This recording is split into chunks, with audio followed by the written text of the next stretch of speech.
Autobiografía de un yogui, capítulo 8. El gran científico de la India, J.C. Bose. Los inventos de comunicación inalámbrica de Jagadish Chandra Bose son anteriores a los de Macorny. Al oír por casualidad estas provocativas aserciones, me acerqué a un grupo de profesores que caminaba por la acera sumido en una discusión científica. Si lo que me motivó a unirme a ellos fue orgullo de raza, lo lamento. Pero no puedo negar mi vivo interés en asegurar que la India puede jugar un papel destacado en asuntos de física y no únicamente en metafísica. ¿Qué quiere decir con esto, señor?, pregunté. Bose fue el primero en inventar el enlace inalámbrico y un instrumento para identificar la refracción de las ondas eléctricas, me explicó amablemente el profesor. Pero el científico hindú no explotó comercialmente sus inventos y pronto desvió su atención del mundo inorgánico al orgánico. Sus revolucionarios descubrimientos como fisiólogo botánico estaban sobrepasando incluso sus innovadores logros como físico. Yo manifesté cortésmente mi agradecimiento a mi mentor, quien agregó: ese gran científico es mi colega, profesor como yo en el Presidency College. Al día siguiente visité al sabio que vivía cerca de mi casa. Yo le admiraba desde hacía mucho tiempo, pero no había tenido el gusto de conocerle personalmente. El grave y austero botánico me dio la bienvenida. Era un hombre robusto y de agradable aspecto, en sus 50 años, de abundante cabellera, frente ancha y abstraídos ojos de soñador. La exactitud que daba a sus palabras revelaba el hábito de una larga vida consagrada a la ciencia. Acabo de regresar de una visita hecha a las sociedades científicas de Occidente. Sus miembros manifestaron gran interés por los delicados instrumentos de mi intervención, que demuestran la indivisible unidad de toda vida. El crescógrafo de Bose aumenta la enormidad de 10 millones de veces. El microscopio aumenta solo unos cuantos miles de veces y, sin embargo, dio un ímpetu vital a la ciencia biológica. El crescógrafo abre incalculables horizontes. Usted ha hecho mucho, señor, para apresurar el abrazo de Oriente y Occidente con los brazos impersonales de la ciencia, le dije. Yo fui educado en Cambridge. Qué admirable es el método occidental de someter toda teoría a una escrupulosa verificación experimental. Aquel procedimiento empírico ha ido de la mano con el don de la introspección, que es mi herencia oriental. Reunidos ambos, me han capacitado para sondear los silenciosos reinos de la naturaleza, largo tiempo incomunicados.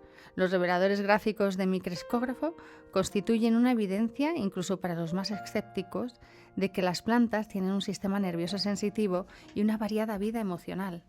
Amor, odio, alegría, temor, placer, dolor, excitabilidad, estupor y otras incontables respuestas correspondientes a los estímulos recibidos, que son tan universales en las plantas como en los animales. El singular latido de la vida que palpita en toda la creación podía parecer solo una imagen poética antes de su llegada, profesor. Conocí una vez un santo que jamás arrancaba una flor. ¿Debo yo robar a un rosal la ostentación de su belleza?, decía él. ¿Debo lastimar su dignidad con mi rudo expolio? Esas palabras de simpatía están comprobadas literalmente por sus descubrimientos. El poeta está íntimamente unido a la verdad, en tanto que el hombre de ciencia se acerca torpemente. Venga algún día a mi laboratorio y vea los inequívocos testimonios de mi crescógrafo. Agradecido, acepté su invitación y me retiré. Más tarde supe que el profesor había dejado el Presidency College y estaba tratando de fundar un centro de investigación en Calcuta. Cuando se abrió el Instituto Bose, asistí a la ceremonia inaugural. Centenares de personas entusiastas deambulaban por el recinto y yo estaba encantado con el simbolismo artístico y espiritual de la nueva Casa de la Ciencia. La verja de la entrada es una reliquia centenaria de un distante santuario. Detrás de un estanque de lotos, una escultura femenina con una antorcha simboliza el respeto que en la India se tiene por la mujer, como la inmortal portadora de luz. El jardín tenía un pequeño templo consagrado al noumeno, que mora más allá del fenómeno. El pensamiento de la divinidad incorpórea era sugerido por la ausencia de imágenes en el altar.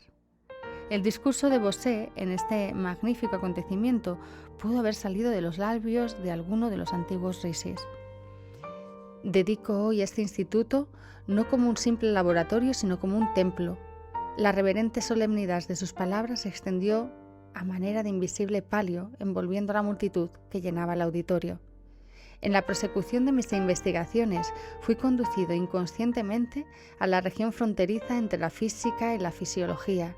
Con asombro encontré que las líneas limítrofes se desvanecían y surgían puntos de contacto entre los reinos de los que tiene vida y los que no la tiene. Constaté que la materia inorgánica no tenía nada de inerte y que la estremecía bajo la acción de innumerables fuerzas. Una reacción universal parece colocar bajo una ley común a todos los metales, las plantas y los animales. Todos muestran esencialmente el mismo fenómeno de fatiga y decaimiento, con posibilidades de recuperación y de exaltación, así como la permanente ausencia de reacción que acompaña a la muerte.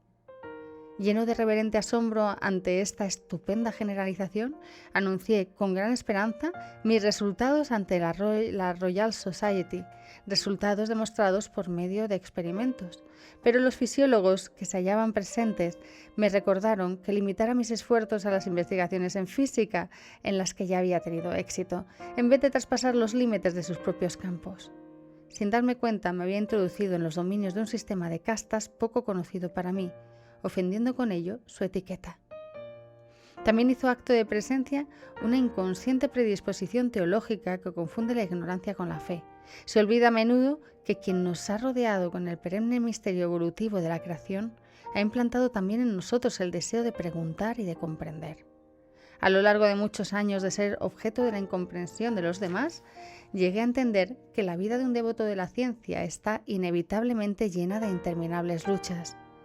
El verdadero científico tiene que moldear su vida como una ardiente ofrenda, considerando pérdida y ganancia, éxito y fracaso como una sola cosa. Con el tiempo, las principales sociedades científicas del mundo aceptaron mis teorías y sus resultados y reconocieron la importancia de la contribución de la India a la ciencia. ¿Puede cualquier cosa pequeña o circunscrita satisfacer más la mente de la India? Por una continua tradición viva y un poder vital de su rejuvenecimiento, esta tierra se ha reajustado a sí misma mediante innumerables transformaciones. Siempre ha habido indios que, deponiendo el premio inmediato y absorbente del momento, han buscado la realización de los más elevados ideales de la vida, no mediante la pasiva renunciación, sino con la lucha activa. Los débiles, que han rehusado el conflicto, nada han adquirido y no han tenido que renunciar a nada. Solo el que ha sabido luchar y vencer puede enriquecer al mundo dotándolo de los frutos de sus victorias y experiencias. El trabajo ya realizado en el laboratorio Bosé sobre las respuestas de la materia y las inesperadas revelaciones en la vida de las plantas ha abierto un amplio campo de investigación en la física, la fisiología, la medicina, la agricultura e incluso la psicología. Problemas hasta ahora considerados insolubles han entrado en la esfera de la investigación experimental. Mas es imposible obtener un gran éxito sin una rigurosa exactitud. Y ahí la razón de esa larga serie de instrumentos y aparatos supersensibles diseñados por mí, que se encuentran expuestos ante ustedes hoy, a la entrada del auditorio. Ellos hablan de los prolongados esfuerzos por atravesar la ilusoria apariencia, con el fin de penetrar en la realidad que permanece invisible, y del infatigable trabajo, de la perseverancia y del ingenio que se requieren para superar las limitaciones humanas. Todo científico creador sabe que el verdadero laboratorio es la mente. Allí, más allá de toda ilusión, descubre él las leyes de la verdad. Las conferencias que se dicten aquí no serán meras repeticiones de conocimientos ya sabidos. Ellas anunciarán nuevos descubrimientos demostrados por primera vez en estas salas. Mediante la publicación regular del trabajo del Instituto, estas contribuciones de la India alcanzarán al mundo entero y se convertirán en propiedad pública. Jamás se patentará invento alguno. El espíritu de nuestra cultura nacional exige que nos liberemos para siempre de la profanación de utilizar conocimientos solamente para obtener ganancias personales. Es mi deseo, además, que en las instalaciones de este instituto estén, hasta donde sea posible, al alcance de los trabajadores de todas las naciones. En este aspecto estoy tratando de llevar adelante la tradición de mi país. Desde hace 25 centurias, la India dio la bienvenida a sus antiguas universidades de Nalanda y Taxila a investigadores de todas partes del mundo. Aunque la ciencia no sea de Oriente ni de Occidente, sino más bien internacional en su universalidad, la India está especialmente capacitada para realizar una gran contribución. La ardiente imaginación india, capaz de crear un nuevo orden de un conjunto de hechos aparentemente contradictorios, es controlada por el hábito de la concentración. Dicho control confiere el poder de sostener la mente en la investigación de la verdad con infinita paciencia. Las lágrimas fluían por mis ojos al concluir las palabras del hombre de ciencia. ¿Acaso no es real? ¿Acaso no es la paciencia un sinónimo de la India que confunde tanto al tiempo como a los historiadores? Visité el centro de investigaciones en otra ocasión, poco tiempo después de su apertura. El gran botánico, atento a su promesa, me llevó a su tranquilo laboratorio. Conectaré el criscógrafo a este helecho. El aumento que posibilita el aparato es tremendo. Si el arrastrarse de un caracol fuese aumentado en esta misma proporción, la criatura parecería caminar con una velocidad de un tren expreso. Mi mirada estaba fija con avidez en la pantalla que reflejaba la sombra del helecho aumentando de volumen. Diminutos movimientos de vida eran ahora claramente perceptibles. La planta iba creciendo muy lentamente delante de mis ojos fascinados. El científico tocó la punta del helecho con una pequeña varilla de metal y los movimientos se detuvieron abruptamente, reasumiendo su elocuente ritmo tan pronto como la varilla fue retirada. Ya has visto cómo una ligera interferencia externa es nociva para el tejido sensitivo. Me hizo notar Bosé. Observé. Le daré ahora cloroformo y después un antídoto. El efecto del cloroformo detuvo el crecimiento y el antídoto lo reavivó. Las formas evolutivas que aparecían en la pantalla me atraían más intensamente que las más emotivas escenas de cine. Mi compañero, quien ahora hacía el papel de villano, introdujo un afilado instrumento a través de una parte del helecho. Se manifestó el dolor, indicando por las espasmódicas sacudidas. Cuando deslizó una navaja a través del tallo del helecho, la sombra se agitó violentamente y después se aquietó de manera definitiva con la final manifestación de la muerte. Cloroformado previamente un árbol enorme, logré transparentarlo con éxito. Generalmente, tales monarcas de la selva mueren muy pronto después de haber sido trasplantados. Hagadi sonrió alegremente al recordar la salvadora maniobra. Las gráficas de mi delicado aparato han probado que los árboles tienen un sistema circulatorio. El movimiento de la savia corresponde a la presión de la sangre en los cuerpos de los animales. El ascenso de la savia no puede explicarse mediante los principios de la mecánica anunciados comúnmente, tales como el de la atracción capilar. El fenómeno se ha descubierto por medio del criscógrafo, como la actividad de las células vivas. Las ondas peristálticas nacen de un tubo cilíndrico que se extiende a lo largo del árbol y sirve como corazón. Cuanto más profundizamos en nuestra percepción, tanto más notamos y tanto más notable se hace la evidencia de un plan uniforme que liga cada forma en las manifestaciones de la naturaleza. El gran científico señaló otro instrumento, Bosé. Le mostraré ahora unos experimentos en una pieza de estaño. La energía vital en los metales responde adversa o benéficamente al estímulo. Las marcas en el gráfico registrarán las diferentes reacciones. Profundamente absorto observé la gráfica que registraba las ondas características de la estructura atómica. Cuando el profesor aplicó cloroformo al estaño, las ondas se detuvieron. Volvieron a comenzar a medida que el metal lentamente adquiría su estado normal. Mi compañero colocó un veneno químico al mismo tiempo que se producía el temblor final de la lata. La aguja escribió dramáticamente en el gráfico la noticia de su muerte. Los instrumentos Bosé han demostrado, dijo el científico, que los metales, como el acero de las tijeras y de las maquinarias, están sujetos a la fatiga y vuelven a adquirir su eficiencia tras un periodo de descanso. El pulso de la vida en los metales resulta gravemente lesionado o incluso se extingue del todo mediante las aplicaciones de corrientes eléctricas o grandes presiones. Lancé una mirada alrededor del cuarto y observé los numerosos inventos, testimonios elocuentes de una incansable ingeniosidad. Señor, es lamentable que el desarrollo de la agricultura en masa no progrese con mayor celeridad por medio del empleo más extenso de sus maravillosos mecanismos. ¿No sería posible hacer uso de ellos en diligentes experimentos de laboratorio para investigar la influencia de diversos tipos de abonos en el crecimiento de las plantas? Está usted en lo cierto, me contestó. Los instrumentos Bosé tendrán incontables usos para las futuras generaciones. Los hombres de ciencia rara vez reciben la recompensa de sus contemporáneos. Les basta poseer el gozo del servicio creado.